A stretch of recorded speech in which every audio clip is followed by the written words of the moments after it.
शंखनाद में आपका स्वागत है। अरविंद केजरीवाल चारों तरफ से घिर गए हैं। एक तरफ तो उनकी पार्टी उनके हाथ से निकल रही है। मनीष सिसोदिया जेल से आकर बेल पर रिहा होने के बाद धीरे धीरे पार्टी पर अपना कब्जा कर रहे हैं। पार्टी में वो नंबर 1 बन गए हैं। वहीं उनको जमानत नहीं मिलती। अरविंद केजरीवाल जमानत लेने जाते हैं तो उनकी हिरासत बढ़ जाती है। उन्हें अब भी कोर्ट ने, जो राउज एवेन्यू कोर्ट है, उन्होंने उनकी हिरासत फिर से बढ़ा दी। अब 3 सितंबर तक उन्हें हिरासत में रहना है और 3 सितंबर तक हिरासत में ही नहीं रहना है, बल्कि 5 सितंबर को जाकर तो उनकी सुप्रीम कोर्ट में जो उनकी बेल की याचिका है सीबीआई के मामले को लेकर और जो उन्होंने गिरफ्तारी को चुनौती दी है, 5 सितंबर को तो उसकी सुनवाई होगी। तो यानी कि उनकी हिरासत हो सकता है कि 3 सितंबर के बाद और भी बढ़ जाए। लेकिन अभी 27 अगस्त को वो पहुंचे, उनके वकील ने विरोध भी किया इस बात का, लेकिन उनकी हिरासत बढ़ा दी गई और अब वो 3 सितंबर तक जेल में रहेंगे। और अरविंद केजरीवाल पर इतना ही कहर काफी नहीं था। अरविंद केजरीवाल वो तो सोच रहे होंगे कि किस दिन मेरे दिमाग में नई शराब नीति का आइडिया आया, क्योंकि अब तो उनके अपने भी साथ छोड़ने लगे हैं और वो है के कविता। जो शराब नीति का जाल यहाँ दिल्ली से लेकर, उत्तर भारत से लेकर दक्षिण भारत तक फैलाया गया, तेलंगाना तक गया, आंध्र प्रदेश तक गया, आज उसी जाल में अरविंद केजरीवाल फंसे हुए हैं।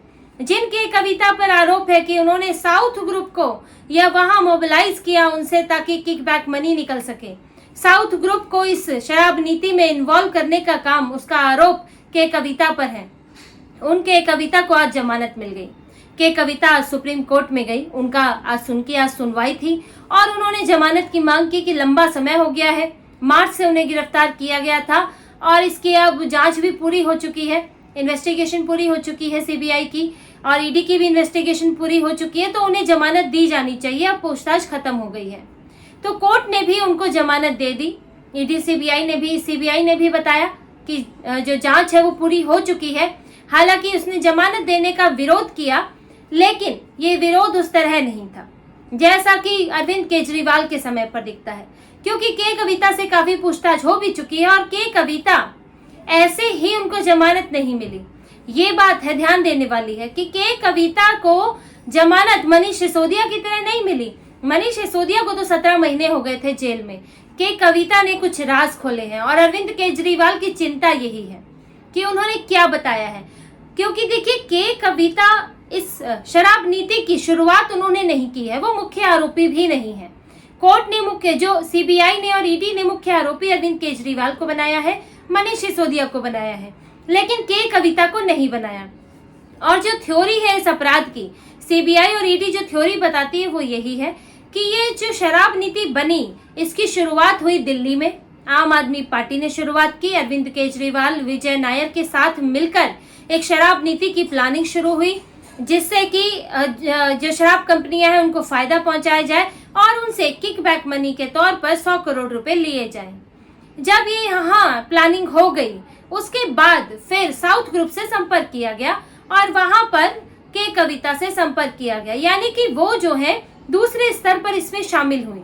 और जो आरोप ये है कि उन्होंने फिर वहां की जो शराब कारोबारी हैं उनसे संपर्क किया, फिर एक मिलकर शराब नीति में मॉडिफिकेशन किए गए, बदलाव किए गए, उसके बाद ये पैसा निकलवा कर आम आदमी पार्टी तक पहुंचाया गया, जहां के कविता के साथ उनके साथ में शरद चंद्र रेड्डी, अभिषेक बोइनपल्ली, बुच्ची बाबू, मंगूटा रेड्डी, इन सबके नाम जो वहां आते हैं साउथ ग्रुप में। लेकिन के कविता इसकी सूत्रधार नहीं थी, सूत्रधार अरविंद केजरीवाल थे और इसीलिए के कविता इस मामले में वो सूत्रधार ना होकर सूत्रधार जैसी सजा नहीं पाना चाहती। वो चाहती है कि उनको अगर कई लोग जो है सरकारी गवाह बन जाते हैं और सरकारी गवाह नहीं भी बने तो व्यक्ति चाहता है कि जो जितना अपराध किया है उतनी ही तो सजा हो या उतनी ही तो परेशानी झेलनी पड़े, उससे ज्यादा क्यों हो। के कविता भी यही सोच रही हैं और उन्होंने ऐसी खास कुछ बातें सीबीआई ईडी को बताई हैं जिससे कि लगता है जिसकी वजह से आज उनकी जमानत का बहुत विरोध नहीं हुआ और उन्हें जमानत मिल गई। उन्होंने कई ऐसी जरूरी जानकारियां उन्हें दी हैं और आज आपने जो अरविंद केजरीवाल की सुनवाई है उसे भी देख सकते हैं। आज कोर्ट में जब सीबीआई पहुंची तो सीबीआई ने कुछ ऐसी नई जानकारी दी है जो पहले नहीं दी थी। सीबीआई ने कोर्ट में बताया कि अरविंद केजरीवाल ने गोवा चुनाव में 40 विधानसभा सीटें हैं और हर एक उम्मीदवार को 90 लाख रुपए देने का वादा किया था। ये सीबीआई ने साफ साफ कहा है कि 90 लाख देने का वादा खुद अरविंद केजरीवाल ने किया था। इसमें कोई तीसरे चौथे व्यक्ति का नाम नहीं है, ना ही मनीष सिसोदिया, ना ही दुर्गेश पाठक जो वहां के चुनाव प्रभारी थे, ना ही कोई और व्यक्ति। सीधे अरविंद केजरीवाल ने वादा किया था कि हर एक उम्मीदवार को 90 लाख रुपए चुनाव लड़ने के लिए दिए जाएंगे। अब ये इतना पैसा आया कहां से? 90 लाख, लगभग 1 करोड़ रुपया। अगर आप 40 सीटों पर 1 करोड़ रुपया देते हैं तो आपको 40 करोड़ रुपए की जरूरत होगी। अब ये 40 करोड़ रुपए, और जो ईडी और सीबीआई का कहना है कि 45 करोड़ रुपए गोवा चुनाव में इस्तेमाल हुए हैं। जो 100 करोड़ की किकबैक मनी है उसमें से 45 करोड़ वहां इस्तेमाल हुए हैं। अब लगभग 35 से 40 करोड़ के बीच आपने अपने उम्मीदवारों को दिए और बाकी पैसा दूसरे खर्चों में इस्तेमाल हुआ। जो कैंपेन चलता है और दूसरे इस्तेमाल होते हैं, यहाँ के नेता वहां ठहरे, गोवा में 5 स्टार होटल में ठहरे हैं तो उसका भी खर्चा है। तो वो सब चीजें, सब खर्चे वहां पर इस्तेमाल हुए। जो 45 करोड़ का जो ट्रेस किया है ईडी ने, और जिन नोटों के फोटोकॉपी भी है, तो इससे भी इसके तार जुड़ते हैं। और आज सीबीआई ने यही कहा कि 90 लाख का वादा अरविंद केजरीवाल ने किया था। और इस चुनाव में जो चुनाव प्रभारी हैं, इस पैसे को खर्च कैसे किया जाए उनकी जिम्मेदारी थी, उनके निर्देश पर हुआ। वो है दुर्गेश पाठक। दुर्गेश पाठक यहाँ विधायक हैं दिल्ली में, आम आदमी पार्टी के नेता हैं। उन्हें गोवा चुनाव के समय चुनाव प्रभारी बनाया गया था और उनके निर्देशों पर ही वहां पैसा इस्तेमाल हुआ है कि कहाँ किसको देना है, किस खर्च में इस्तेमाल करना है। इसका काम दुर्गेश पाठक ने किया और दुर्गेश पाठक को भी सीबीआई ईडी ने पूछताछ के लिए बुलाया था। हालांकि उनकी गिरफ्तारी नहीं हुई है, लेकिन उनको पूछताछ के लिए बुलाया गया था।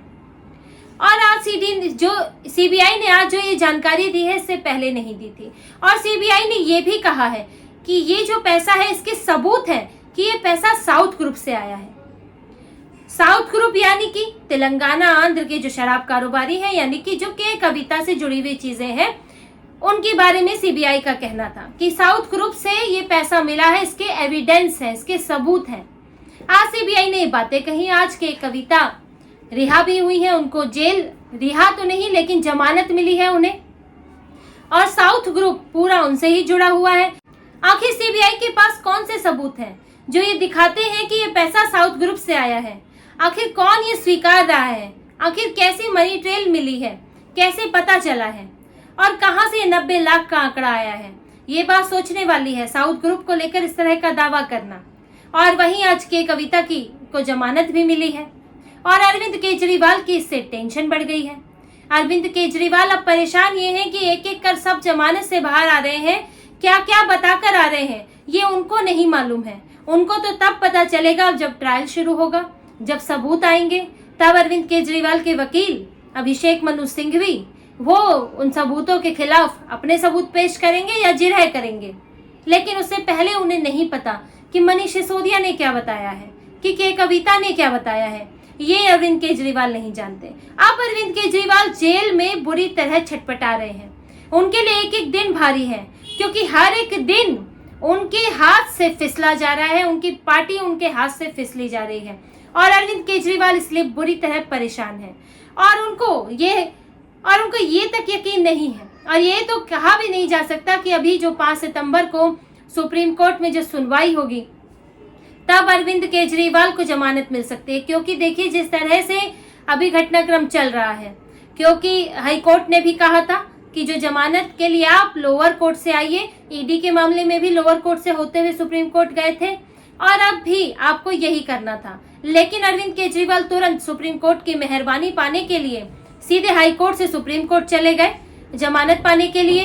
अब सुप्रीम कोर्ट ने सुनवाई की, 14 अगस्त को इनकी जो PIL थी उसको सुना, फिर कहा हम इमीडिएट बेल नहीं देंगे, आपको तुरंत बेल नहीं मिलेगी, और ईडी से CBI से अपना जवाब देने के लिए कहा दोनों याचिकाओं पर। CBI ने 23 अगस्त को जो दूसरी सुनवाई होनी थी उसमें एक याचिका पर जवाब दिया था और दूसरी याचिका पर जवाब रह गया था, और जिस पर सुप्रीम कोर्ट ने कहा कि अब 5 अगस्त को सुनवाई होगी। अब CBI जो है एक और याचिका पर जवाब दे, जिस पर अरविंद केजरीवाल भी अपना रिजॉइंडर, अपना जवाब तैयार रखें। तो फिर 5 सितंबर को सुनवाई होगी और बहुत संभावना है कि सुप्रीम कोर्ट भी ये भी कह सकता है कि आप ट्रायल कोर्ट से होते हुए आइए, क्योंकि आपने एक तरह से ट्रायल कोर्ट का अपमान किया है, उसका उल्लंघन किया है। तो ये अरविंद केजरीवाल को जमानत मिल जाए ये भी बड़ा मुश्किल है, इसलिए अरविंद केजरीवाल का दिल आजकल बहुत जोरों से धड़क रहा है। जैसे जैसे सुनवाई होती है वो परेशान हो जाते हैं कि अब जमानत मिलेगी नहीं मिलेगी, क्या किया जाए। और देखिए सीबीआई अब बड़े खुलकर बहुत सारी बातें बोल रही है। सीबीआई ने जो अभी एफिडेविट दिया, जो एक एफिडेविट दायर किया, उसमें कहा है कि अरविंद केजरीवाल के पास भले ही कोई पोर्टफोलियो नहीं था, लेकिन अरविंद केजरीवाल के निर्देशों पर ही शराब नीति बनी है। उसमें जो अहम बदलाव हुए हैं वो अरविंद केजरीवाल ने किए हैं।